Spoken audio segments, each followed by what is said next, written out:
Sir BJPಯವರು ಒಂದು ನಾಟಕ company BJPಯವರು ಯಾಕೆ ನಾಟಕ ಕಂಪ್ನಿ ಅಂತೀನ ಅಂದರೆ ವಕ್ತ್ ವಿಚಾರದೊಳಗೆ ಎರಡೂ ಬಣ ಮಾಡ್ಕೊಂಡು ಬೀದಿ ಅಲ್ಯಾಕತ್ತಾರಲ್ಲ, ಅದನ್ನು ಬಿಟ್ಟು ಅಧಿವೇಶನದೊಳಗೆ ಚರ್ಚೆ ಮಾಡಲಿ. ಅದಕ್ಕೆ ಈಗಾಗಲೇ ಮುಖ್ಯಮಂತ್ರಿಗಳು ಉತ್ತರ ಕೊಟ್ಟಿದ್ದಾರೆ. ಏನಂತ ಉತ್ತರ ಕೊಟ್ಟಾರ ಮುಖ್ಯಮಂತ್ರಿಗಳು? ವಕ್ತ್ ವಿಚಾರದಾಗ ಯಾವುದೇ ನೋಟಿಸನ್ನು ಕೊಡಬೇಡಿ, ಯಾವ ರೈತರನ್ನು ಒಕ್ಕಲೆಬ್ಬಿಸುವಂಥ ಅವಶ್ಯಕತೆ ಇಲ್ಲ ಅಂತ ಭಾಳ ಸ್ಪಷ್ಟವಾದ ಸಂದೇಶ ಕೊಟ್ಟರು. ಈ BJP ಅನ್ನೋ ಡ್ರಾಮಾ ಕಂಪ್ನಿ ರೋಡ್ನ್ಯಾಗ ಪ್ರಚಾರ ಮಾಡ್ಕೊತ ಅಡ್ಡಾಡಕತ್ತಾರೆ. ಏನಂದ್ರೆ ವಕ್ಫ್ ಆಸ್ತಿ, ವಕ್ಫು. ನಾನು ಕೇಳಕತ್ತೀನಿ, 400 ಏನು ಬೇರೆ ರೈತರಿಗೆ ಒಕ್ಕಲೆಬ್ಸಕ್ಕೆ ಅವರ ಅವಧಿಯೊಳಗೆ 19-20 ಅವರು ರೈತರಿಗೆ ಒಕ್ಕಲೆಬ್ಸಕ್ಕೆ ಒಂದು ಕನಿಷ್ಠ 400 ನೋಟಿಸನ್ನು ಕೊಡುವಂಥ ಕೆಲಸವನ್ನು ಮಾಡಿದ್ದಾರೆ. ಅದ್ರ ಬಗ್ಗೆ ಮಾತಾಡೋಕ್ಕಾಗಲ್ಲ ಇವ್ರಿಗೆ. ಅಲ್ಲ, ಅವ್ರದ್ದು ಗೆಜೆಟನ್ನು ರದ್ದು ಮಾಡಿರಿ. ಯಾಕೆ ಇವ್ರ ಅಧಿಕಾರದಲ್ಲಿ ಯಾಕೆ ಮಾಡಲಿಲ್ಲ? ಅಲ್ಲ ಸರ್, ಇದು ಇವ್ರ ಅಧಿಕಾರದಲ್ಲಿ ಯಾಕೆ ಮಾಡಲಿಲ್ಲ? ಅವಾಗ ಯಾಕೆ ನೋಟಿಸ್ ಕೊಟ್ಟರು? ಅವಾಗ ಒಟ್ಟಿಗೆ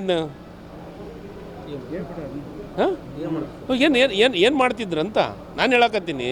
ಅಧಿಕಾರ ಇದ್ದತ್ನ್ಯಾಗ ಮಾಡೋದನ್ನು ಬಿಟ್ಟು ಅವಾಗ ಅರ್ಜಿ ಕೊಟ್ಟರು, ನೋಟಿಸ್ ಕೊಟ್ಟರು. ಅದ್ರ ಜೊತೆಗೆ ಭಾಳ ಮುಖ್ಯವಾಗಿ ಇವರ ಮ್ಯಾನಿಫೆಸ್ಟೋ ಒಳಗೆ ಪ್ರಿಂಟ್ ಮಾಡಿರ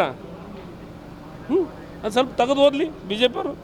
ಈಗ ರೋಡ್ಗೆ ಅಡ್ಡಾಡೋದಕ್ಕಿಂತ ಆ ಮ್ಯಾನಿಫೆಸ್ಟೋ ತೆಗೆದು ಓದಲಿ. ಅದಾದಮೇಲೆ ಇನ್ನೂ ಒಂದು ಮಾಡ್ಯಾರ ಇದೇ ಮುಖ್ಯಮಂತ್ರಿಗಳು, ಬೊಮ್ಮಾಯಿ ಸಾಹೇಬರು ಭಾಷಣ ಮಾಡೋ ಹೊತ್ತಿಗೆ ಏನು ಭಾಷಣ ಮಾಡೋ ಅನ್ಸುತ್ತೆ? ಭಾಷಣದ ಪ್ರತಿಯನ್ನು ನೋಡಲಿ. ವಕ್ಫ್ ಆಸ್ತಿಯನ್ನು ರಕ್ಷಣೆ ಮಾಡಲಿಕ್ಕೆ ಸರ್, ನಾನು ಈಗಲೂ ಹೇಳಕತ್ತೀನಲ್ಲ, ಮತ್ತು ಈಗ ಯಾಕೆ ರೋಡಿಗೆ ಅಡ್ಡಾಡಕತ್ತಾರ? ರೋಡಿಗೆ ಯಾಕೆ ಬಿದ್ದಾರೆ ಇವರು? ರೋಡಿಗೆ ಏನು ಕೆಲಸ ರೋಡ್ನಾಗ ಏನೈತೆ ಕೆಲಸ ಇವ್ರದ್ದು? ಡಬಲ್ ಸ್ಟ್ಯಾಂಡರ್ಡ್ ಅಲ್ಲ, ಇವರಿಗೆ ಒಂದು ಕಮಿಟ್ಮೆಂಟ್ ಅನ್ನೋದೇ ಇಲ್ಲ. ಇವರು ರೈತರ ಬಗ್ಗೆ ನಾನು ಒಂದು ಕೇಳ್ತೀನಿ ನಿಮ್ಗೆ, ಇವತ್ತಿನವರೆಗೂ ಎಷ್ಟು ಅಧಿವೇಶನ ಆಗಿದೆ ನಮ್ಮ ಸರ್ಕಾರ ಬಂದ ಮೇಲೆ? ಯಾವ ಅಧಿವೇಶನದೊಳಗೆ ರೈತರ ಬಗ್ಗೆ, ಕಾರ್ಮಿಕರ ಬಗ್ಗೆ, ಸಾಮಾನ್ಯ ಬಡವ್ರ ಬಗ್ಗೆ ಚರ್ಚೆ ಆಗಿದ್ದು ಉದಾಹರಣೆಗಳದಾವೆ ಹೇಳಿ? ಯಾವುದು? ಒಂದು ಎಕ್ಸಾಂಪಲ್ ಹೇಳಿ ಹೋಗಲಿ. 12 ವರ್ಷ ಆಯ್ತು ಕೇಂದ್ರ ಸರ್ಕಾರದೊಳಗೆ.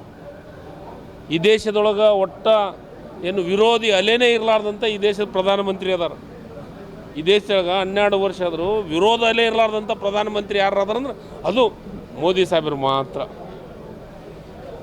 ವಿರೋಧ ಅಲೆ ಇರಲಾರ್ದಂಥ ಮೋದಿ ಸಾಹೇಬರು ಈ ದೇಶದ ಯೋಜನೆ, ನೀರಾವರಿ ಯೋಜನೆ ಎಷ್ಟು ಮಾಡ್ರಿ ಅಂತೇಳಿ? ಒಂದೇ ಒಂದು ಮಾಧ್ಯಮದ ಗೆಳೆಯರ ಮುಂದೆ ಬಂದು 12 ವರ್ಷದ ಸಾಧನೆ ಬಗ್ಗೆ ಒಂದು ಬುಕ್ಕ ಮಾಡ್ಕೇಸಿ ನಿಮ್ಮ ಮುಂದೆ ಪ್ರೆಸ್ ಮೀಟ್ ಮಾಡಲಿ. ಮೋದಿಯವ್ರಿಗೆ ತಾಕತ್ತಿದ್ರೆ ಮೋದಿ ಒಂದು ವಿರೋಧ ಅಲೇ ಇರಲಾರ್ದಂಥ ಈ ದೇಶದ ಪ್ರಧಾನಮಂತ್ರಿಗಳು, ಅವ್ರನ್ನ ಫಾಲೋ ಮಾಡುವಂಥ ಎಲ್ಲ ನಾಯಕರು ಕೇಂದ್ರ ಸರ್ಕಾರದ ಯೋಜನೆಗಳನ್ನು ಹೇಳಪ್ಪ. ಪ್ರಹ್ಲಾದ್ ಜೋಶಿಯವರು ಸೇರಿ ಸರ್, ಈಗ ಅಧಿಕಾರ ಹಂಚಿಕೆ ಪಂಚಿಕೆ ಅದು ನಮ್ಮ ಪಕ್ಷದ ಆಂತರಿಕ ವಿಚಾರ. ಅದು ನಾನು ಅಷ್ಟು ದೊಡ್ಡವನಲ್ಲ, ಅದ್ರ ಬಗ್ಗೆ ಚರ್ಚೆ ಮಾಡೋನು ನಾನಲ್ಲ ಸರ್. ಈಗ ಪರಮೇಶ್ವರ್ ಸಾಹೇಬರು ಹಿರಿಯ ನಾಯಕರು, ಅವರು 5-6 ವರ್ಷಕ್ಕಿಂತ ಹೆಚ್ಚು ರಾಜ್ಯದ ಅಧ್ಯಕ್ಷರಾಗಿ ಕೆಲಸ ಮಾಡಿದಂಥವ್ರು. ಅವ್ರ ಬಗ್ಗೆ ಆಗಲಿ, ಸಿದ್ದರಾಮಯ್ಯ ಸಾಹೇಬ್ರ ಬಗ್ಗೆ ಆಗಲಿ, DK ಶಿವಕುಮಾರ್ ಅವರೆಲ್ಲ ಹಂಚಿಕೆ ಪಂಚಿಕೆ ಅವ್ರು ದೊಡ್ಡವ್ರ ಹತ್ರ ಆಗಂಥ ಚರ್ಚೆ. ನಾನು ಅವ್ರನ್ನ ಫಾಲೋ ಮಾಡೋನು ಮಾತ್ರ. JDS ಪರ್ಯಾಯವಾಗಿ ಸಮಾವೇಶ ಯಾಕೆ ಮಾಡಕತ್ತಾರ ಅಂದರೆ ನಿಖಿಲ್ ಕುಮಾರಸ್ವಾಮಿಗೆ ಅಸಹ್ಯ ಮಾಡಕತ್ತಾರ ಅಂತ ನನಗೆ ಅನ್ಸಕತ್ತೆ. ಯಾಕಂದರೆ ಅಲ್ರಿ, ಎದಕ್ಕೆ ಸೋತ ಅಂತ ಚಿಂತೆ ಮಾಡೋದಕ್ಕೆ ಸಭೆಯನ್ನು ಮಾಡಿದ್ರು ಸಮಾವೇಶದ ಅವಶ್ಯಕತೆ ಏನೈತಿ? ಸಂಘಟನೆ ಮಾಡೋದಕ್ಕಿಂತ ಈ ದೇಶದ ಕೇಂದ್ರ ಸರ್ಕಾರದ ಮಂತ್ರಿಗಳು, ನಾನು ಒಂದು ಕೇಳ್ತೀನಿ, ನಮಗೀಗ ಏನೋ ಪಾದಯಾತ್ರೆ ಮಾಡಿದ್ದೀವಲ್ಲ, ಏನೋ ನೀರಾವರಿದು, ಅದಕ್ಕೆ ಪರ್ಮಿಷನ್ ಕೊಡಿಸ್ಲಿ. ಕಳಸಾ ಬಂಡೂರಿ ಅದ್ರ ಪರ್ಮಿಷನ್ ಕೊಡಿಸ್ಲಿ. ಇಂಥವೆಲ್ಲ ಮಾಡೋಂಗಿಲ್ಲ ಕೇಂದ್ರ ಸರ್ಕಾರದವರು. ನಮ್ಗೆ ಟ್ಯಾಕ್ಸ್ ಕೊಡಬೇಕಾಗಿದ್ದನ್ನು ಕೇಂದ್ರ ಸರ್ಕಾರ ನಮ್ಗೆ ಕೊಡಬೇಕಾಗಿದ್ದ ಟ್ಯಾಕ್ಸ್ನ ದುಡ್ಡನ್ನು ಕೊಡಲಿ. ಇಂಥವಿಲ್ಲ ಕೇಂದ್ರ ಸರ್ಕಾರದವ್ರದ್ದು. ಇವ್ರದ್ದು ಏನಿದ್ರು ವಕ್ಫು, ನಾವು ಮಾಡಿ ತಾವೊಂದು ಕೌಂಟ್ರ್ ಸಮಾವೇಶ ಇನ್ನು ಮೈಸೂರಾಗ ಮಾಡಿದ್ರೆ ಕೌಂಟ್ರ್ ಸಮಾವೇಶ ಏನಾಯಿತು? ಚೇರೆಲ್ಲ ಖಾಲಿ ಇದ್ವಲ್ಲ. ನಾವು ಮಾಡಿದ ಸಮಾವೇಶ ನಾವು ಮಾಡಿದ ವೇದಿಕೆ ಮ್ಯಾಗ ಮಾಡಿದರು. ಅಲ್ಲ, ಲ್ಯಾಂಡ್ ಜಿಹಾದ್ ನಡೀತಾ ಇದೆ.